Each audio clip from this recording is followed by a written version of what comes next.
Sana hindi magalit si Mama. Oh! Hoy, Jepoy! Sabi ng teacher mo, bagsak ka daw. Pati sa mga test mo, tsaka assignment mo, hindi mo daw ginagawa. Opo. Lagot ka man yan, Kuya Jepoy. Gusto ko lang sabihin na, okay lang yon. Proud na proud para na ako sa'yo, anak. Basta gawin mo lang kung anong gusto mong gawin. Maging ikaw kung sino man ang gusto mong maging. Ayan, basta mahal na mahal kita. Siya nga pala, pinagluto ka ng favorite mong ulam. Dito, pasok ka. Ha?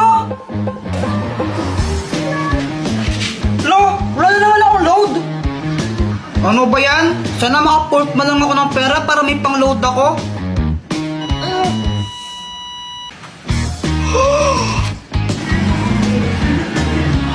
Uy, kanino to?